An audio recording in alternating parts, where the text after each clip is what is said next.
All right, we're working on this 16 by 20 acrylic commission portrait again of the couple with their cat.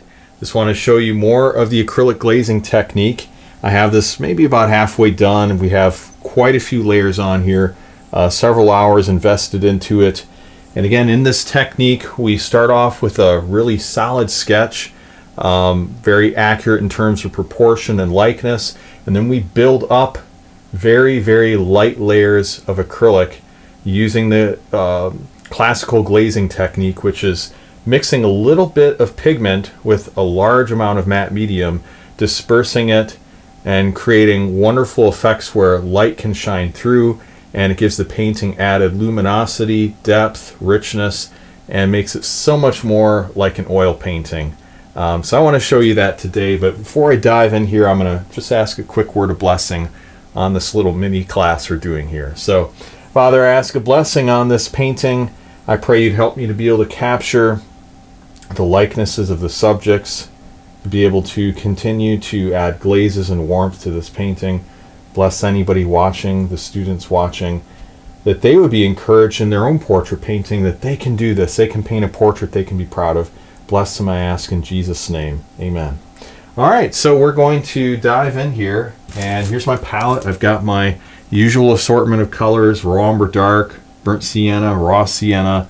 I do have a pink in there for a different painting. Ultramarine blue, alizarin crimson, pyro orange, Indian yellow, titanium white, and matte medium. It just is clear. It looks milky white when it's wet, but it dries crystal clear, and it's basically just acrylic without the pigment.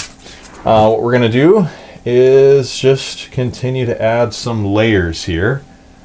So I have my reference photo on my Kindle, and I just want to continue to develop contrast between the background and foreground. Now, the client wanted the background to be a little more blue in tone, and so we're going to do that. We're going to find a way to get this a little more blue. So I'm going to take some ultramarine blue and add some matte medium to it, and then just layer this onto the background and just get that background looking a little more blue, which again is what the client requested. So we're gonna oblige that request.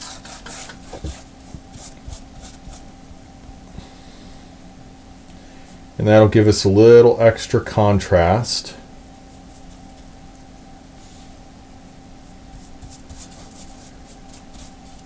So you can see, how the glazing technique works. I had the background a little more monochromatic, and you can add the colors on top, this glaze on top, and it just slowly shifts the color. Now, if I were to show you this here on my white card, this is what it looks like on that. And so you can see the color when it's on white, but then when it's on the canvas itself, it's just totally different. And I just need to raise my microphone here. You might hear a little popping, but it just keeps bumping into my head. Raise it up so it's a little higher. There we go. All right, we're just going to continue to bring this glaze over, and we're using these short, choppy brush strokes.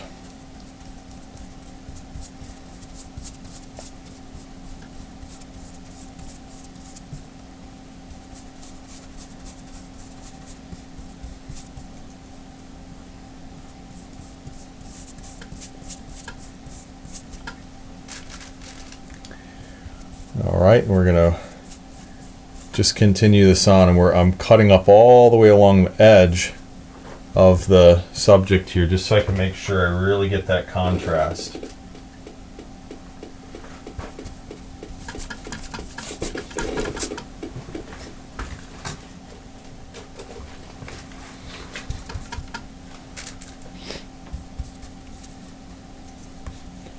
If we go over the subjects a little bit, that's not a huge deal. Right now I'm just mostly wanting to get this color shifted here.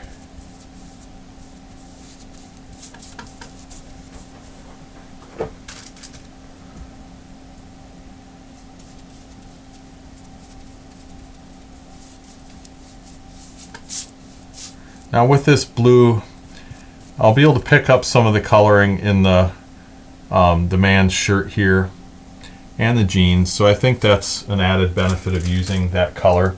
So when I'm working on backgrounds, I try to pick a color, you know, that's going to work with the other colors in the portrait, you know, with the clothing or the skin tones. And another thing to keep in mind is that you really want to push the contrast between the foreground and the background. That's super, super important. So you want to make sure that the subjects are going to stand out. And so you're looking not just at the color, but also at the overall value structure. And so that is super important as well.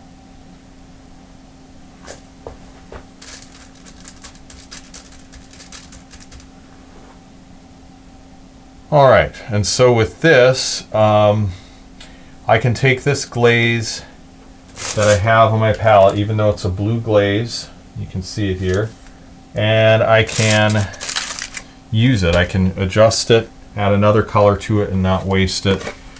So we still need to darken his clothing a little more, so let's take some raw umber dark and add it to that ultramarine blue glaze. And we're just going to darken his clothing a bit more with that. I'm going to get kind of a nice warm brown color. And so I'll show you this here on my white card, what that looks like. So it's just kind of a nice grayish tint. And we'll just put that over his clothing. The nice thing about the glazing technique is you don't have to get the colors right the first try. So you have to think of it as a cumulative effect, kind of cooperation between all the different glazes that you have on your canvas up to this point. They're all working together to create the color, because you can see, you know, these different colors through the glazes. You don't have to get it right the first try. You know, with the traditional opaque technique, you have to really get that glaze or get that layer correct. So you have a lot of pressure to mix it exactly on your palette. Whereas here, if you know, I look at the color and I say it needs a little more brown. It's too bluish. You know, it's a little too warm in tone. I'm going to make it cooler. You know, it's too red. I'm going to make it a little make it more yellowish. I can always adjust it later, and that takes away the pressure. Really takes away the pressure. I need to let this glaze kind of go towards the edge a bit more, and I need to, at this point, grab a smaller brush and just introduce, say with the addition of a little bit of raw sienna, just introduce a little bit of a warmer tint that we can then use right on the edge of his clothing. And I'll just zoom in there so you can see that. And we just put in a little bit of the glaze right here, because in the reference photo you would see the same thing, just a little bit of a wrinkle on the edge of his shirt, and we're trying to get that in there. So we'll just put in that slight glaze right there, just to develop that idea. And we'll put a little glaze below down here, just to establish more of the structure of his clothing, because that's important too. All right, good. So we'll zoom away and leave off right here. This is where we're at. I just want to kind of show you a little bit of the glazing technique, the mechanics of it, how it works. So I hope you enjoyed this little mini class, this mini lesson. If you like this video, give it a thumbs up. Subscribe to this channel for more videos like this. Don't forget to go to realisticacrylic.com, where I have more tutorials there for you, tips on how to improve your portraits, make them better. But thank you so much for watching. God bless. We'll talk to you soon.